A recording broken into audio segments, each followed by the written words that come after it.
Finally, it's time to make a new InDesign document. The way to do that is to go to the File menu and choose from the New submenu. You'll see that you have three options here, Document, Book, and Library, but we're going to be focusing on making a new document in this movie, so that's what I'll choose. Notice that there's a keyboard shortcut to get to this faster, which is Command-N on Mac or Control-N on Windows, and either of those open up the New Document dialog box. Now, there's a lot of information here in this New Document dialog box, so let's take it systematically. I am going to start by skipping the preset, however, and jump right to Intent. Now, the intent means where are you intending this document to go? Is it supposed to be a print document, or is it supposed to be an on-screen document? Adobe calls this web, but it's not like you're making an HTML page, so I really wish they had chosen to call this on-screen instead of web. Web makes no sense to me. Anyway, for on-screen documents, let's say you're making an interactive PDF or a Swift file or something, that is when you choose web. And if you do that, all of your page sizes change to pixels, your measurements change to pixels, everything gets set to RGB in your document and so on. It's just a convenience for when you are making those interactive kind of documents with InDesign. I'll be talking about interactive documents in a later chapter. Right now, I'm going to stick with a basic print document, just like we're used to, and we'll move on. You can see that the measurements are all set to your default measurement system, which I've talked about in an earlier chapter. In this case, it's set to picas, and we can change the page size right here. Now, there's a lot of default sizes built in, letter size pages, legal size pages, A4 pages, and so on. I'll choose A4. That's a nice size for Europe. For all of those of you in Europe, you know A4 quite well. Now, the key here is you want to choose a page size, which is your final output.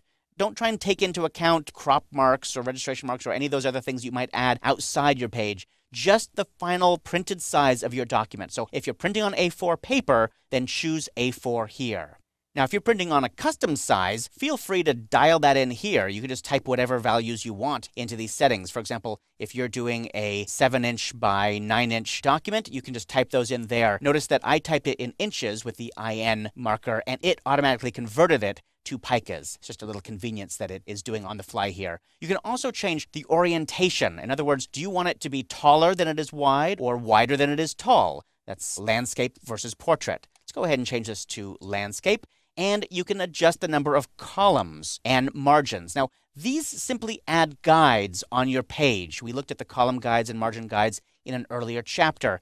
You don't have to dial these in. You don't have to choose the number of columns right now if you don't want to. It's just a convenience to set up your document from the beginning the way you might want to set it up later. But you can change all these values later. That said, if you're trying to be efficient, if you're trying to create a template, let's say, it is a good idea to specify exactly what you want here to save yourself time in the future. Now, there is one more set of options down here that's missing from this dialog box. Adobe is hiding this from you, and it's hiding these features from you because they think it might overwhelm you to have too much in this dialog box. But I want all the features right in front of me, so I'm going to unhide them by clicking on the More Options button. And when I click More Options, you can see, there we go, we get Bleed and Slug options down at the bottom. This is another ability to add guides outside the document page area, and I'll be covering those in a later chapter. But for right now, I just wanted you to know those options are inside this dialog box, so check them out. Now, let's go ahead and jump to the top of the dialog box here and look at number of pages and start page.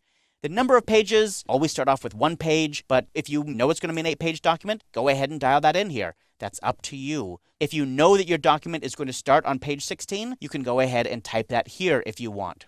You should tell InDesign whether this document is a facing pages document or a single-sided document. For example, if you're making a book that has a left-hand page and a right-hand page, then you probably want to have facing pages turned on. Magazines, anything that has a left and right-hand page where they're facing each other, you probably want that turned on. If you're just making one-page ads, something like that, then go ahead and leave that turned off. In this case, I'm going to leave it turned on, and I'm also going to leave off the Master Text Frame checkbox. The Master Text Frame checkbox is kind of a holdover from the old QuarkXPress days. QuarkXPress had a feature called Automatic Text Box. InDesign wanted to make something similar, and so Adobe added this feature called Master Text Frame. And all it does is it adds a text frame to your master pages automatically for you. And in InDesign, you typically don't need that. I'll be covering master pages and text frames in a later chapter, but trust me, for now, you typically do not need InDesign to add these for you automatically, so I usually leave that turned off. I'm going to set this back to 1, just starting on page 1 and just a 1-page document. If I need to add pages, I can add them later. And I wanted to point out that if you have spent more than 30 seconds on this dialog box, getting the measurements just right, setting it up just the way you want, and so on, well, you're probably going to want to do another document in the future which is similar to this, or the same as this. So it's a good idea to take just a moment and save this as a preset. Just click the Save Preset button and give it a name. I'll call this David 7x9 doc. You can call it anything you want. I'll click OK, and you can see that it shows up here in the Document Preset pop-up menu right at the top.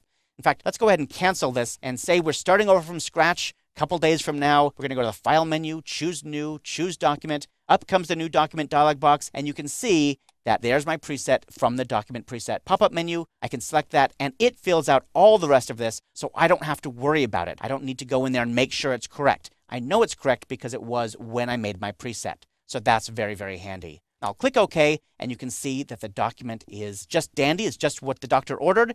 But you know, sometimes you'll do that. You'll set up a new document, you'll create it, and then you'll look at it and you'll say, that's not what I wanted. I wanted this to be portrait, not landscape. Well, don't panic. It's not the end of the world. All the changes that you made inside that new document dialog box can be updated. They can be changed in an already existing document. For example, if I did want to change this portrait instead, I would go to the File menu and choose Document Setup.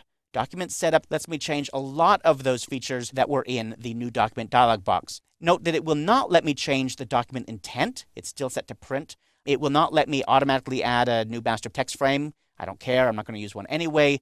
But it will let me change things like your page size and the orientation. Let's go ahead and change that to portrait instead. It'll also let me change my bleed and slug settings, which again I'll cover in a later chapter. You'll notice that it does not show me the column and margin guides. That's interesting. You can still change those. You just don't do it in this dialog box. You do it in a different dialog box, and I'll cover that in a movie later in this chapter as well. But in general, you get the idea here that you can change all these values right in here. Let's go ahead and click OK, and you can see that I've changed this already existing document to portrait instead.